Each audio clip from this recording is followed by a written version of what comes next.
Welcome to the business podcast of the American Chamber of Commerce in Australia. AmCham business podcasts are hosted by Dr. Duff Watkins. Duff is the director of Exec Search International, an author, and is also on the AmCham Council of Governors. AmCham, bringing business to you. Hello and welcome to the business podcast of the American Chamber of Commerce in Australia, AmCham, bringing business to you. Today we're going to talk about the strategic case for free trade. We're going to look at the big picture. Turns out there's more to free trade than dollars and cents. My name is Duff Watkins. I'm your host on the AmCham Business Podcast. And today our guest is Bates Gill, head of the U.S. Studies Center in Sydney, Australia. Welcome, Bates. Thank you very much, Duff. I should tell folks that Bates is the head of the U.S. Studies Center. He is and has been for the last 3 years. He's a former director of the Stockholm International Peace Research Institute. He's been worked for the Brookings Institution in the U.S. and other places as well. Basically, I'm just trying to say, Bates, that you're a man of the world. So let's begin. People hear a lot about the free trade agreement, specifically the one that's upcoming, the Trans-Pacific Partnership. And of course, we tend to dwell on the economic data, dollars and cents, but you're suggesting there's much more to it than that. You're looking at the bigger picture about the strategic relationships. Tell us more. Well, maybe it's especially important when we think about the Trans-Pacific Partnership because for several reasons. First, nearly all the current members of the Trans-Pacific Partnership, all 12 members, already have a variety of free trade agreements amongst them, typically bilaterally. For example, the United States and South Korea have a free trade agreement. Australia is working for a free trade agreement with countries like Japan and South Korea, has one with South Korea.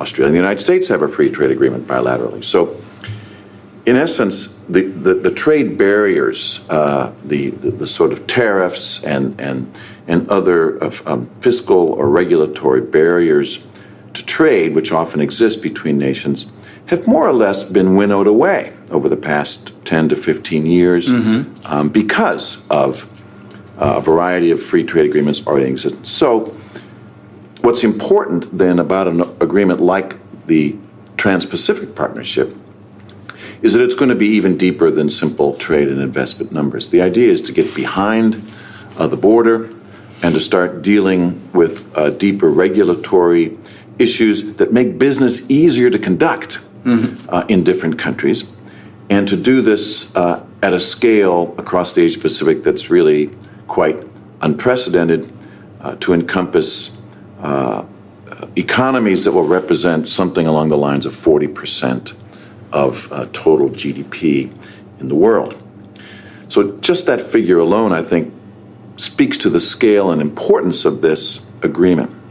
But secondly, and it's specific to the United States, it's of considerable strategic importance because it's part and parcel of the broader strategy or policy that the Obama administration, and its predecessors for that matter, have tried to pursue, which has gained the name the rebalance, the so-called refocus of American diplomatic, economic, and military attention to this very dynamic part of the world, and to do so through a number of avenues, trade and investment and trade deals being one very important aspect of it.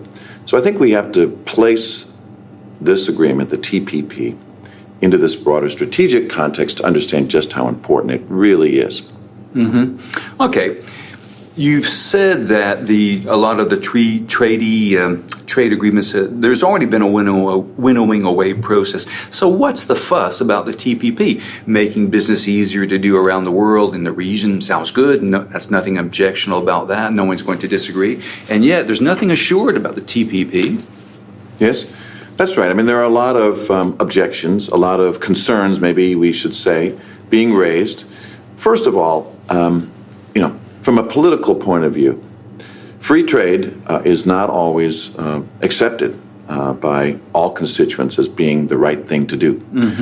There's still a significant strand of protectionism in all countries. Certain industries might have particular political or even cultural importance, and the feeling is they need to be protected from undue competition from the outside world. I'm thinking of rice farmers, for example, in Japan. That's just one example. Every country's got their own protected industries. That's one sensitivity. Many argue that free trade agreements open up too many doors and make it too easy for domestic industries to take their work outside the country, to basically ship their plants abroad and employ foreigners rather than employing one's own nationals. That's a serious debate to be had there, but it's a concern that lots of people have. You know, a third issue that has arisen for many on the Trans-Pacific Partnership is it's not going to be as effective or have the kind of success it should because there's one very, very big country that's currently outside of the 12 that are negotiating this agreement, and that, of course, is China.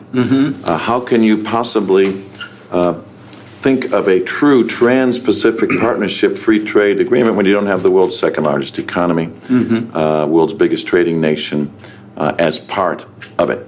So there are still some concerns and objections out there. All of them, I think, can ultimately be overcome. That is to say, the domestic concerns, the political issues about exportation of jobs, and the ultimate involvement of China. They can all be overcome, but it's going to be a continued uphill battle. It's as you know, we've had in Australia, we've had the Australian-U.S. Free Trade Agreement for 15 years. It's been 15 years for that. And looking at the track record... It's been about 10 years. 10 years. Yeah. 10 years. Okay, so we're the 10-year anniversary. Thank you for the correction of that. I remember writing editorials for this 10 years ago, and there was much of a brouhaha about that. Is it good for Australia? Is it going to be fair? Is it going to be equitable? 10 years down the track, what do you reckon? Well, again, there's debates about this, but I think the consensus, broadly speaking, is it's been good for both countries. And most people, when they make the argument, point to a couple of data points. One, clearly, is the uptick in overall trade, bilateral trade between the two countries, up significantly, over nearly 50 or 60% increase over those 10 years in the volume and value of trade between our two countries. An even more amazing number, though, is the increase in bilateral investment between the two countries. And again, this gets to that sort of behind-the-border aspect of really good free trade agreements. It allows for the partners to do a great deal more in terms of investing, in terms of building up a presence, in terms of manufacturing, in terms of services and other economic activity in the other country, and finding value in doing so. So I think, by and large, this has been a good deal, certainly for Australia, I believe, and the United States has benefited as well. The amount of investment in Australia from the U.S. has gone up significantly, and vice versa, the amount of investment in the U.S. from Australia. Now, going back to the strategic benefits, okay, as you've underscored, it's not just the dollars and cents, it's not just the economic stuff, it's more than that, it's deeper than that. If we look at this Trans-Pacific Partnership, what strategic benefits might be arising from that? When you say strategic, I'm thinking they must be long-term by definition. Yeah, what I'm speaking of are, let's say, political, diplomatic, and other related benefits that accrue through the building of relationships that arise from closer trade and investment ties. So that certainly there'll be economic benefit that can be measured in dollars and cents. But many would argue that a more strategic benefit arises out of certain sources. One important one is that properly constructed, these agreements are reinforcing certain norms and ways of doing business. The rule of law is enforced. Transparency and accountability is improved and enforced. Better labor standards, environmental standards are integrated into these sorts of agreements. Yes, there are economic benefits there, but that, I think, builds out a broader sort of normative framework, a broader set of rules of the road that all partners sign on to, that create a kind of underpinning then for relationships across the spectrum, not just economic, but kind of coming to terms and agreement about how the world should work, how nations should interact with one another in the economic realm broadly defined, which cuts across all manner of societal activity. It's not just a matter of two businesses signing a contract. It has to do with reaching understandings about how those contracts are governed, how disputes over those contracts are resolved, the proper legal and regulatory mechanisms that have to be involved. So you're actually building out not just an agreement about trade, you're building out an agreement about how to work with one another, broadly speaking. So that's an important strategic benefit, certainly for countries like Australia and the United States, who are among the world's biggest proponents and biggest winners when nations agree to interact by a certain set of rules of the road.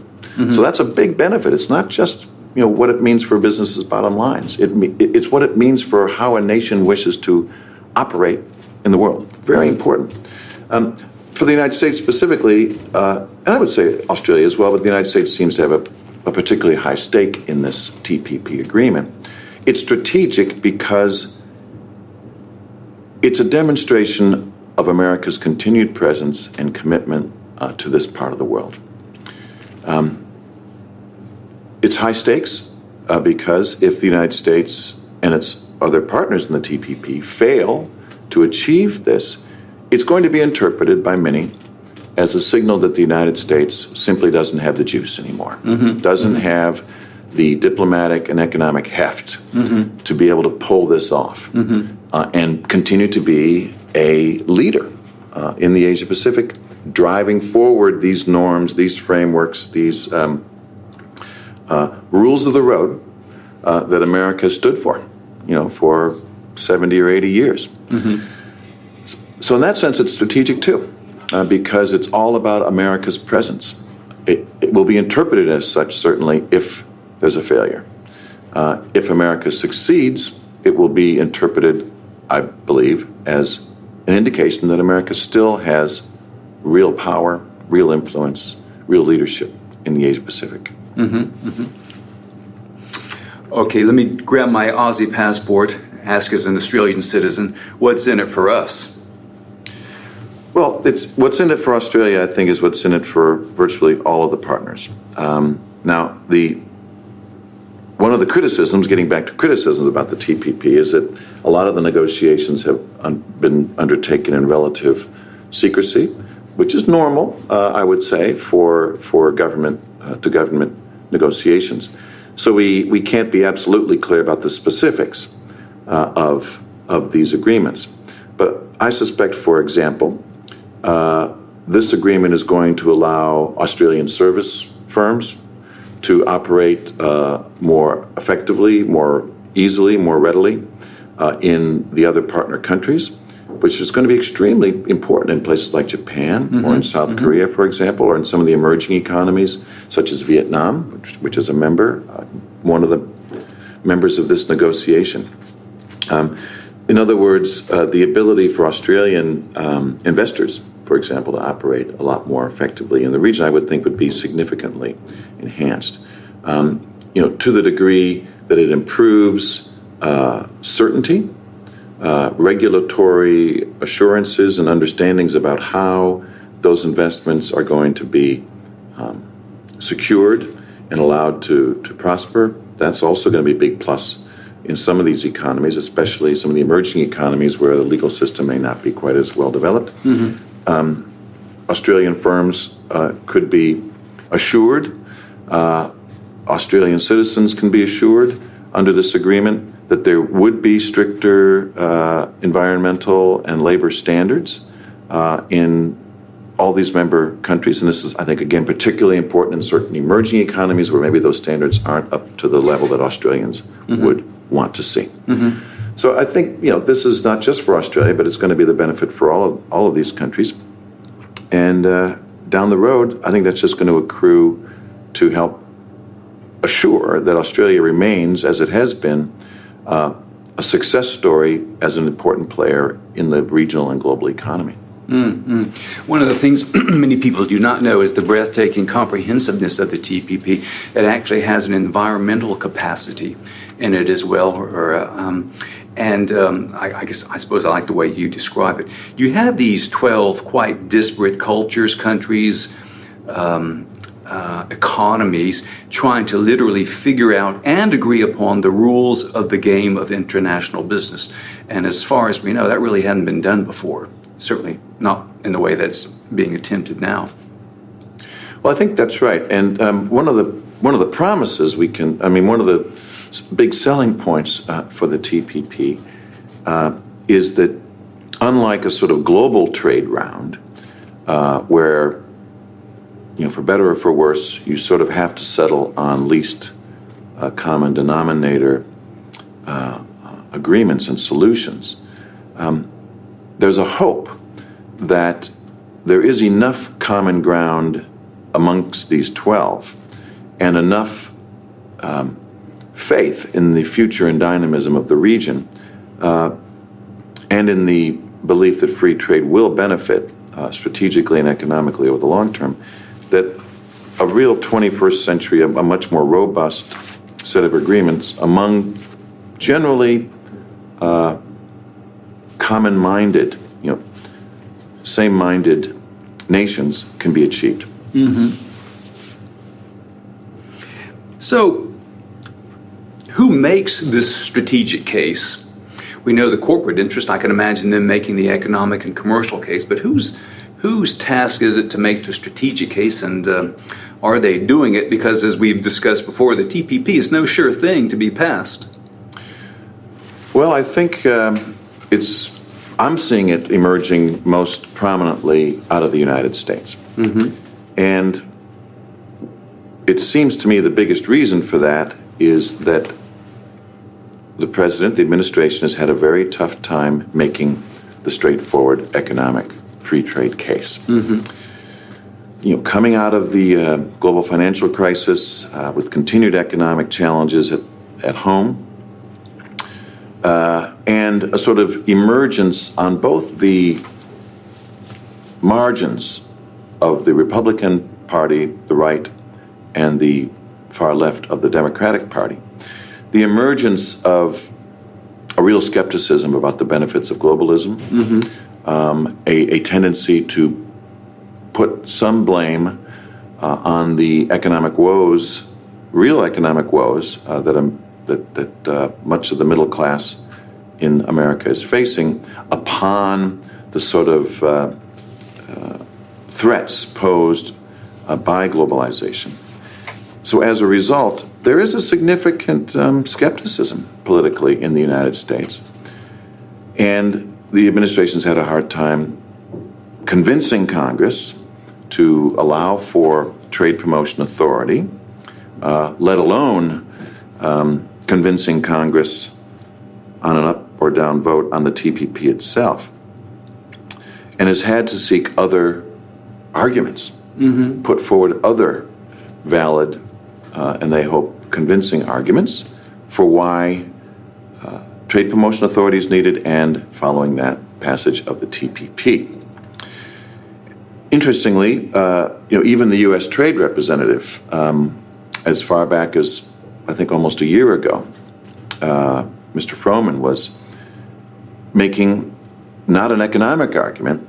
He was stepping in front of the Brookings Institution in Washington and other prominent locales and arguing, as I have been talking here, about how the TPP isn't just about trade, but it's about American reputation, it's about American commitment to friends and allies, it's about assuring that certain rules of the road and ways of doing business continue, and that those ways of doing business have direct long-term benefit to the United States and our friends. Most recently, the newly confirmed and appointed Secretary of Defense, of all people, Ash Carter, just prior to his departure on his most recent trip to the Asia-Pacific region, devoted about half of what would normally be a very straightforward defense and security speech prior to his trip, devoted about half of the speech in Arizona to the strategic case for the TPP. So there seems to be, an effort underway within the administration to get some prominent voices out there and speak for this case. An unspoken aspect of this, which is interesting and has to be very carefully handled, is the notion that the TPP is needed as a counterbalance to China. Mm-hmm. I think that's a wrong-headed way of trying to frame it, and it has to be done, if it's done at all, very cautiously. But it might be tempting, it could be tempting to some in the administration who need a few more votes among certain senators or representatives to make this case about China. I would hope that doesn't become the way the administration approaches it. I think it'd be a big mistake to put it forward that way. But nevertheless, there is an element of this in some of the strategic thinking about the TPP that's out there. That's a low-level appeal, especially when you're trying to appeal to China as well to join the TPP. I agree. But let me ask you this. Why is the strategic appeal, why does it need to be made when you supposedly have all these economic commercial benefits? Now, critics like Clyde Prestowitz would say because, well, those economic benefits haven't been manifested and weren't there in the first place and were never going to be there, so you have to make some sort of strategic appeal, and you need to be skeptical of that as well, says Clyde and others of his ilk. Well, it's even the president in a recent interview said that not everyone is going to win on free trade agreements, even the TPP, which I thought was a relatively courageous thing for him to say. And factual, too. And true. But that, the notion is that the overall benefit to the economy would improve and would have effect for all. But, yes, it means increased competition. It means the possibility that some businesses would see an advantage to moving some of their operations offshore, meaning potential loss of jobs. So that's the fear. That's the concern. That's why unions in the United States are among the most adamant opponents of the TPP today. I think even on the Republican side of the ledger, traditionally pro-business. Nevertheless, amongst Tea Party elements of the Republican Party, they too, their constituents would tend to be somewhat not as well off, probably often in rural parts of the country or in parts of the country that are dependent upon local manufacturing and so forth. They may well feel more threatened about free trade agreements and the potential of losing jobs. And given that the economy really hasn't fully recovered, and that sort of lower end manufacturing part of the economic spectrum is still facing some serious troubles. Less educated individuals are having a harder time, breaking into well-paying jobs, and free trade agreements are going to mean more competition for people like that.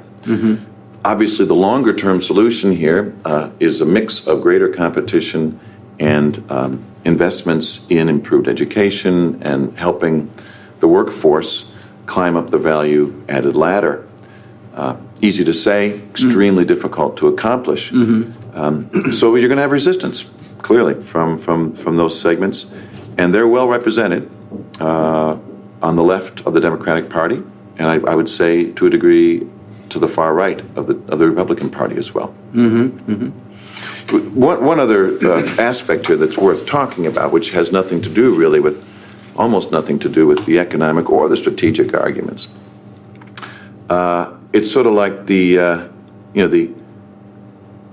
ABC argument, anything but Clinton. I mean, today there's a very strong element of anything but Obama. I mean, I think there is a tendency, it's a small number of persons in Congress who simply will not support this president, will not allow a kind of victory, if that's the way we want to call it, for this president under almost any circumstance. That's an ideological question. It has nothing to do with the economics, although it might be sort of disguised. Dressed up as an economic issue. But that's another issue. Yeah. And, there's going to be those, it's hard to put a number on it, but those folks aren't going to vote for Trade Promotion Authority or the TPP regardless. Well, let's talk politics then. Things are heating up in the U.S. now. Several candidates have announced their contention for the presidency. The TPP is advancing, I don't know at what rate, slowly or quickly. It will need to be put to a vote sooner or later. And there is a timeline on this thing as well. I believe it's, is it July of this year? Some action needs to be made on it. So make your bets. Which way is it going to go? There's a lot of noises coming out of Washington right now that it's been taken up in the relevant committees, that there are actual negotiations and discussions across the aisle between the relevant representatives who would be most involved in the initial drafting of a bill to allow for a trade promotion authority.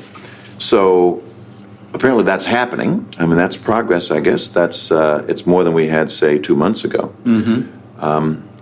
And you're right, there's a timeline here.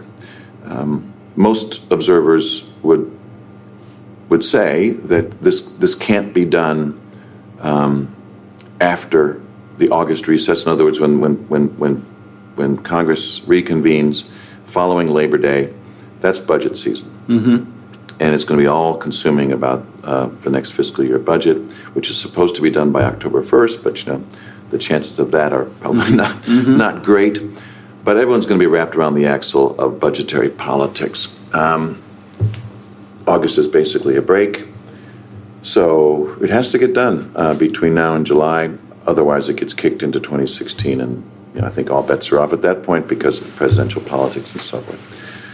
So, from 12,000 kilometers away, it's awfully hard to know exactly what's going on, but there is movement, and there's a good possibility that there'll be a more public announcement or discussion of the TPA, Trade Promotion Authority, authorization coming forward in the next, we can hope, 2 or 3 weeks, something like that.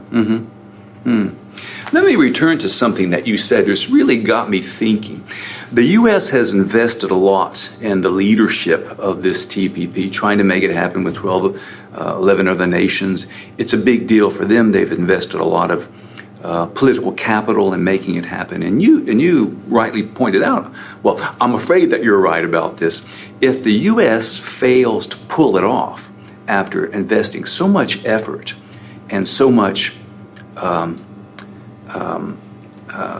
of its resources, intellectual and economic resources in this, then it shows the world that they simply don't have the juice, the political clout to get it done. That could be a very, very bad thing. Then what? Let's say that happens, just for fun. Let's just say that happens. What then does the U.S. do? They've kind of been exposed. The emperor has fewer clothes than were ascribed to him. I mean, that's right. And trade agreements, as you know, have this way of never really dying. They're just renegotiated ad infinitum until they're agreed. So, I mean, it wouldn't be the end. It wouldn't be the absolute end of the TPP. It would be the end of the TPP probably for the Obama administration to get it done. So it would not be a good look. It would be one more. It would be taken by many as one more example of the sort of ineptitude and inability of this administration to get some serious things done. Now the administration would look at it in a very different way. They would also want to attribute blame to they would other apportion places. Blame, of course. I mean, there would be the tough negotiations still with Japan to get done. And, of course, the toughest negotiations for the administration are the ones we've been talking about, the ones at home. So, and they might want to point their finger at a recalcitrant Congress or whatever. But be that as it may, the overall outcome, the overall perception will not be good. It's going to sort of suggest a weakness, not just the Obama administration, but of the United States overall, dysfunction at home. Mm-hmm. How can we take the rebalance seriously if you can't even get something that's so clearly beneficial to one and all? What would happen? Well, I think that would give some momentum, potentially some momentum, to other trade agreements that are out there in the region that have been put forward. For example, there's one that doesn't include the United States that many people would point to as sort of a China-led opportunity, which involves almost all of the countries that are currently engaged in the TPP, but doesn't include the United States. We don't know all that much about how far along that negotiation might be, but that might reinvigorate that effort. There's also the free trade area of the Asia Pacific, the FTAAP, which is actually an APEC, an Asia Pacific Economic Cooperation Group undertaking, which is even bigger. That's something, over 20 countries ostensibly would be involved in that. But it's even not as progressed as the other two. So I think in the near term it would be a blow to American prestige. It would be a blow, I think, to the economic prospects for the region going forward, and there would be a lull. It would take at least another year or more, presuming the next president, whoever that would be, would want to pick up the ball and start again, which isn't a given. And you are optimistic about the TPP when all is said and done? I'm relatively optimistic about it. I mean, I think the votes are there on Capitol Hill. A coalition of pro-business pro-business Republicans, and a goodly number of centrist Democrats who want to see this as a win for the president, want to see this as a demonstration that Congress can do something. Anything. They can combine, I think, to provide the majority that's needed. It's doable. I think what a lot of people are waiting for, it's a bit of cat and mouse here. On the one hand, Congress has to put forward a bill, put forward something to vote on. And that's always going to be a tough internal negotiation in terms of how that's worded and the language and so forth. But that also has to await some signals from the White House about what's this TPP really all about? What are the inside details? What can they reveal? And ultimately, what is the White House, the president, prepared to offer up in terms of deal making to get the TPA through? So in other words, the sorts of deals and concessions and yes, potential ring fencing of sensitive parts of the American economy, perhaps, in order to make a congressman or two prepared to go forward with the TPA. I think it's doable. The folks I've spoken to on Capitol Hill, Republican senators included, believe that the votes are there. But it's sort of a bit of cat and mouse game between the White House and the Congress at the moment to see who sort of moves first, who puts their political reputations on the line for the American public to see. We'll conclude on that note. You've been listening to the business podcast of the American Chamber of Commerce in Australia. Our guest today has been Dr. Bates Gill, head of the U.S. Studies Center in Sydney. We value your opinion. If you're listening to us through iTunes, you can easily hit the subscribe button, leave a review, make a comment, all of which are very appreciated because we want to know what you want to know. What topics, what people, what issues are of interest to you. Just tell us, send us an email at podcast@amcham.com.au. You can hear more of the podcast on the website, which is amcham.com.au. Let me repeat that. That's amcham.com.au. AmCham, bringing business to you. You've been listening to the Business Podcast of the American Chamber of Commerce in Australia. This podcast is supported by Lenovo and VML. Lenovo is one of the world's leading personal technology companies, producing innovative PCs and mobile internet devices. Lenovo, for those who do. VML is a full-service digital marketing agency that can take you where you want to go. Everything we are is in everything we do. This is AmCham, bringing business to you.